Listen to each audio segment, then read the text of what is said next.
Hello everyone. इस video का पहला टॉपिक है relation between electric current and drift velocity. Last video में हमने देखा था कि इलेक्ट्रिक करंट क्या होता है, ड्रिफ्ट वेलोसिटी क्या होती है। अब हमने उसके बीच में रिलेशन निकालना है कि इलेक्ट्रिक करंट और ड्रिफ्ट वेलोसिटी में क्या रिलेशन होता है।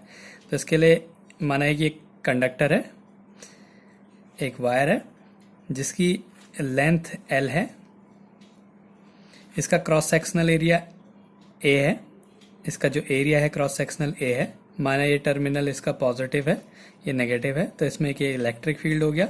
इसके अंदर जो इलेक्ट्रॉन्स हैं उनकी ड्रिफ्ट वेलोसिटी Vd है। ये हमने एक कंडीशन ली, let L equals to length of conductor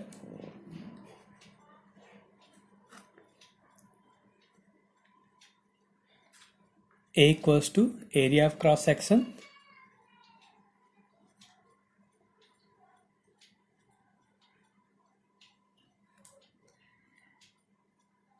number of free electrons per unit volume, number of electrons per unit volume, माना ये n है। तो एक यूनिट वॉल्यूम में जो नंबर ऑफ इलेक्ट्रॉन्स हैं वो स्मॉल n है, तो इसमें जो टोटल इलेक्ट्रॉन्स होंगे वो कितने होंगे। इस पूरे जो कंडक्टर हमने लिया है इसका वॉल्यूम क्या होगा, AL। ये एरिया है, एरिया की अगर लेंथ से मल्टीप्लाई करेंगे तो वॉल्यूम आ जाएगा AL। तो एक यूनिट वॉल्यूम का में नंबर ऑफ इलेक्ट्रॉन्स n है, तो AL वॉल्यूम में नंबर ऑफ इलेक्ट्रॉन्स क्या हो जाएंगे, NaL। Therefore number of electrons AL volume में कितने नंबर ऑफ इलेक्ट्रॉन्स होंगे, हो जाएंगे n इंटू AL। ये हो गया कि इस पूरे वायर में कितने इलेक्ट्रॉन्स हैं। अब इसका चार्ज क्या होगा, तो charge on the conductor, charge of the conductor का charge Q equals to NE होता है। n माना कैपिटल N है, ये इसका फॉर्मूला है कैपिटल NE, जहां पे n क्या है, नंबर ऑफ इलेक्ट्रॉन्स हैं, इसमें कितने इलेक्ट्रॉन्स होंगे जिसकी वैल्यू है NaL।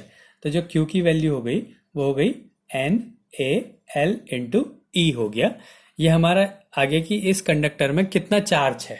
अब हमने निकालना है कि इसका करंट क्या होगा। Again I equals to Q upon T होता है, charge per unit, charge flowing per second जो होता है वो करंट होता है। अब Q की वैल्यू क्या है, NeAL अपॉन T हो गया, वैल्यू पुट कर दे Q की। अब इसको हमने लिख दिया NeAL अपॉन T, ये हो गया डिस्टेंस अपॉन टाइम। एक चार्ज ने टोटल डिस्टेंस कितनी ट्रेवल करनी है, L, और कितने टाइम में करनी है, माना यहां से यहां जाने का जो टाइम है वो T है। तो ये जो L अपॉन T होगी ये इसकी ड्रिफ्ट वेलोसिटी के इक्वल होगा। तो हम इस L अपॉन T की जगह लिख सकते हैं ड्रिफ्ट वेलोसिटी Vd। तो ये पूरा हो जाएगा NeAVd। तो ये आ गई करंट और ड्रिफ्ट वेलोसिटी में रिलेशन कि क्या रिलेशन होगा, I इक्वल्स टू NeAVd। अब इसके बाद अगला है कि relation between current density and drift velocity. Current density और ड्रिफ्ट वेलोसिटी में क्या रिलेशन है, relation between current density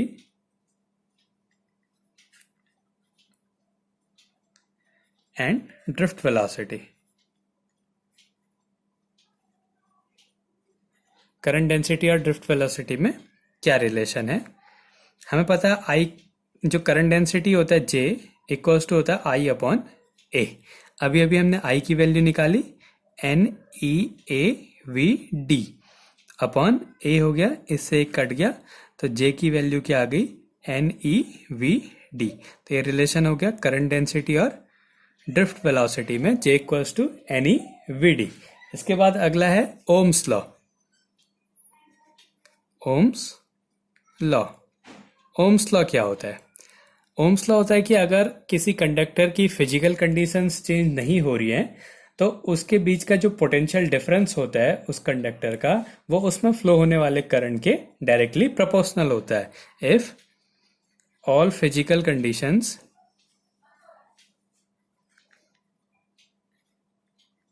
conditions remains unchanged,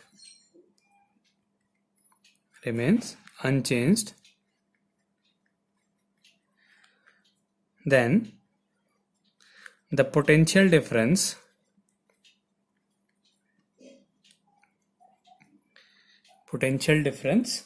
across any conductor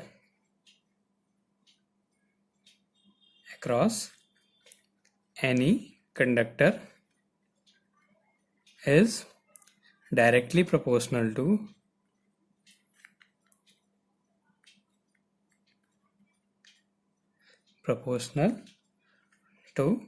current flowing through that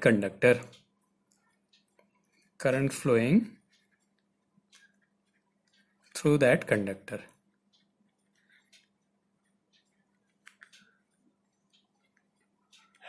ये हमारा ओम्स लॉ है। अब माना अगर हम इसमें ग्राफ ड्रॉ करें, माना ये एक्सिस पोटेंशियल को रिप्रेजेंट कर रही है, ये करंट को, तो ये हमेशा एक स्ट्रेट लाइन आती है। तो इससे हमें मिला V प्रोपोर्शनल टू I। अगर फिजिकल कंडीशंस चेंज नहीं हो रही है तो जो पोटेंशियल डिफरेंस होता है उस कंडक्टर में फ्लो होने वाले करंट के डायरेक्टली प्रोपोर्शनल होता है। इस प्रोपोर्शनलिटी कांस्टेंट को हटा के एक कांस्टेंट यूज करते हैं जिस R बोलते हैं। अगर हम यहाँ से R की वैल्यू निकालें तो हो जाएगा V अपॉन I। ये रेजिस्टेंस है, इसकी यूनिट होती है ओम। तो ये हो गया ओम्स लॉ। अब इसका प्रूफ कैसे है? Proof of Ohm's law. Ohm's law का अब हमने प्रूफ करना है। हमें पता है जो I है उसकी वैल्यू है NEAVD। ये VD पूरा एक है, D सफिक्स में, तो ये ड्रिफ्ट वेलोसिटी हो गई। इससे पहले हमें एक पता था कि जो VD होता है उसकी वैल्यू होती है E टाउ अपॉन M। अगर हम इसको यहाँ पुट कर दें तो I की वैल्यू हो जाएगी NEA, VD की वैल्यू हो गई E टाउ अपॉन M। इसको थोड़ा सॉल्व कर देते हैं। NE square A tau M tau E upon M। अब क्या करा, इसमें ऊपर नीचे L से मल्टीप्लाई अगर हम कर दें तो E इंटू L जो है वो पोटेंशियल के इक्वल होता है, तो हम इसकी जगह लिख देंगे V। तो ये हो जाएगा NE square A tau V upon ML I की वैल्यू। अब इधर से V की वैल्यू क्या आ जाएगी, V equals to ML upon NE square A tau ML upon NE square A tau into I। अब जो ये मास है, ये कंडक्टर का मास है जो कि कांस्टेंट है, उस कंडक्टर की लेंथ कांस्टेंट है, नंबर ऑफ इलेक्ट्रॉन्स कांस्टेंट है, इलेक्ट्रिक उसका जो चार्ज है वो भी constant, cross sectional area constant. अगर हम फिजिकल कंडीशंस को चेंज नहीं कर रहे हैं तो जो उसका रिलैक्सेशन टाइम है वो भी कांस्टेंट रहेगा। तो इसका मतलब ये जो पूरी क्वांटिटी है ये कांस्टेंट है, जो ML upon NE square A tau ये कांस्टेंट है और ये रेजिस्टेंस के इक्वल होता है। तो V इक्वल्स टू हो गया RI। ये ओम्स लॉ हो गया। अब हमें क्या मिला कि जो R है ये इसकी वैल्यू है ML upon NE square A tau और ये कांस्टेंट है। अगर हमें कहेगा कि रेजिस्टेंस टेम्परेचर पे कैसे डिपेंड करता है, हमें ये निकालना है।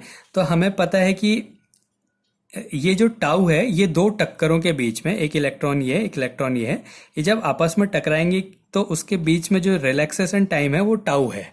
अगर हम जैसे एक इलेक्ट्रॉन एक न्यूक्लियस के चारों तरफ मूव कर रहा है, अगर हम इसको कुछ एनर्जी देते हैं तो ये क्या होगा, अपनी जो ये ऑर्बिट है इसको छोड़ के बाहर निकल जाता है। अगर हम इसको थर्मल एनर्जी दें तो उससे क्या होगा, इस इलेक्ट्रॉन की स्पीड बढ़ जाएगी। अगर हम इसको थर्मल एनर्जी दें तो ये जो इलेक्ट्रॉन से इनकी स्पीड बढ़ जाती है, जिससे रिलैक्सेशन टाइम कम हो जाता है। अगर हम टेम्परेचर को इंक्रीज करते हैं तो रिलैक्सेशन टाइम जो है वो डिक्रीज हो जाता है। टेम्परेचर इंक्रीज करने में रिलैक्सेशन टाइम डिक्रीज हो जाता है। अगर रिलैक्सेशन टाइम डिक्रीज कर देंगे तो उसका जो रेजिस्टेंस है वो इंक्रीज हो जाएगा। तो उससे क्या होता है, रेजिस्टेंस इंक्रीज हो जाता है। मतलब अगर हम टेम्परेचर बढ़ाते हैं तो कंडक्टर का रेजिस्टेंस भी बढ़ जाता है। तो ये हो गया कि रेजिस्टेंस कैसे टेम्परेचर पर डिपेंड करता है। अगर हम यहाँ से रेजिस्टिविटी की वैल्यू निकालें, रो इक्वल्स टू होता है आर ए अपॉन एल। अगर हम यहाँ पे आर की वैल्यू पुट कर दें तो M L upon N E square A tau A upon L. इससे ये कैंसिल हो गया, इससे ये कैंसिल हो गया, तो ये हो गया M upon N E square tau. अब ये इसकी रजिस्टिविटी का फॉर्मूला आ गया। अगर हम अब इसका भी टेम्परेचर के साथ चेंज देखें तो अगर हम टेम्परेचर इंक्रीज करें तो रिलैक्सेशन टाइम डिक्रीज होता है, और रिलैक्सेशन टाइम डिक्रीज होता है तो ये रजिस्टिविटी की वैल्यू है, तो रजिस्टिविटी इंक्रीज हो जाएगी।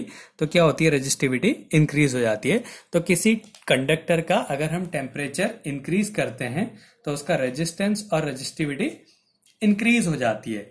ये इसके रेजिस्टेंस का फॉर्मूला है और ये रेजिस्टिविटी का फॉर्मूला है। इसके बाद अगला टॉपिक है कि मोबिलिटी क्या होती है। अगला टॉपिक है मोबिलिटी।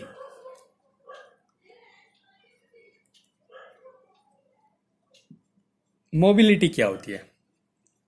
मोबिलिटी होता है कि कोई इलेक्ट्रॉन इलेक्ट्रिक फील्ड में कितनी स्पीड से मूव कर रहा है।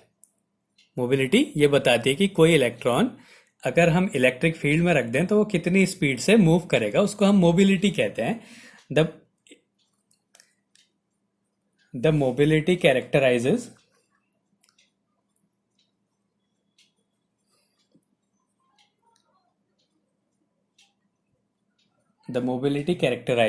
how quickly an electron can move through a metal or semiconductor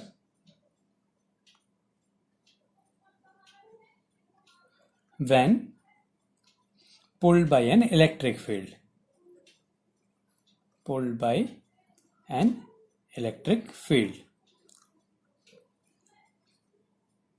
ये होता है मोबिलिटी। ये बताता है कि कोई इलेक्ट्रॉन कितनी तेजी से इलेक्ट्रिक फील्ड में मूव कर सकता है। तो ये तो इसकी डेफिनेशन हो गई। अगर हमें किसी की मोबिलिटी को निकालना होगा तो कैसे निकालते हैं? तो ये होता है drift velocity per unit electric field. It is the drift velocity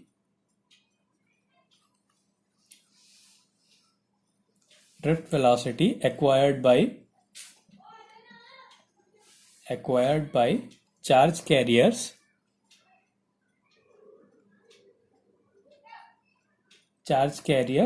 in a unit electric field.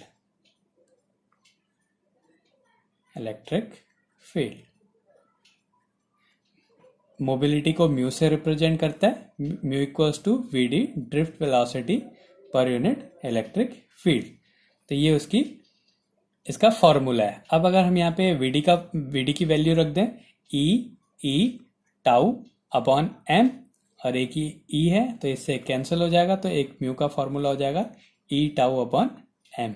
ये भी मोबिलिटी का एक फॉर्मूला है।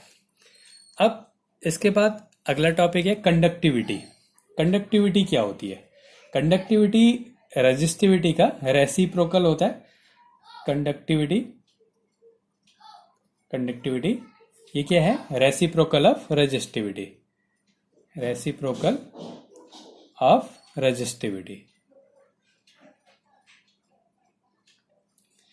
इसको सिग्मा से रिप्रेजेंट करते हैं। ये रेजिस्टिविटी का उल्टा होता है। तो रेजिस्टिविटी की वैल्यू थी M upon N E square tau, तो ये ऊपर चला जाएगा, तो हो जाएगा N E square tau upon M. ये कंडक्टिविटी का फॉर्मूला है। अब कुछ ग्राफ होते हैं रेजिस्टिविटी और टेम्परेचर में। तो पहला है एक मेटल में जो रेजिस्टिविटी और टेम्परेचर का ग्राफ कैसा होता है। तो उसमें क्या होता है, ये ऐसा होता है, ये है मेटल्स और कॉपर या सिल्वर।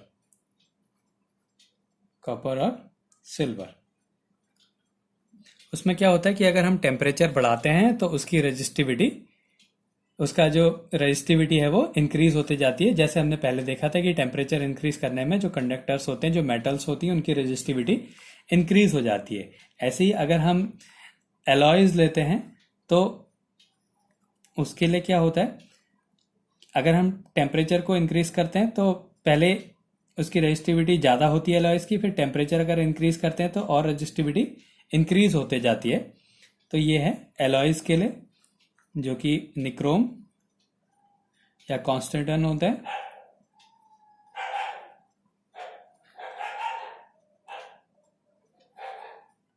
ये अलॉय हैं। और अगर हम सेमीकंडक्टर्स ले रहे हैं, जर्मेनियम या सिलिकॉन्स, सेमीकंडक्टर्स हैं जर्मेनियम या सिलिकॉन, तो उसमें क्या होता है, वो टेम्परेचर बढ़ाने से डिक्रीज होने लग जाती है। तो ये इसका कुछ ग्राफ है। तो इसमें हमने देखा कि ड्रिफ्ट वेलोसिटी और करंट और ड्रिफ्ट वेलोसिटी में क्या रिलेशन होता है, I इक्वल्स टू NEA/VD, ये करंट और ड्रिफ्ट वेलोसिटी में रिलेशन है। इसके बाद करंट डेंसिटी और ड्रिफ्ट वेलोसिटी में क्या होता है, NEVD। फिर हमने ओम्स लॉ देखा कि अगर फिजिकल कंडीशंस चेंज नहीं होती हैं तो उसमें जो पोटेंशियल होता है वो उस कंडक्टर में फ्लो होने वाले करंट के डायरेक्टली प्रोपोर्शनल होता है। फिर हमने ओम्स लॉ को प्रूफ करा, जिससे हमें रेजिस्टेंस का जो फॉर्मूला मिला वो मिला ML/NE² A τ। इसमें हमने देखा कि अगर हम टेम्परेचर को इंक्रीज करते हैं तो उसका रेजिस्टेंस भी इंक्रीज हो जाता है। फिर हमने रेजिस्टिविटी देखी, रेजिस्टिविटी होती है M/NE² τ, ये रेजिस्टिविटी का फॉर्मूला था। इसमें क्या था कि अगर हम टेम्परेचर को इंक्रीज करते हैं कंडक्टर का तो रेजिस्टिविटी भी इंक्रीज हो जाती है। फिर मोबिलिटी बताती है कि कोई इलेक्ट्रॉन इलेक्ट्रिक फील्ड में कितनी तेजी से मूव कर सकता है, और उसकी वैल्यू होती है drift velocity per unit electric field.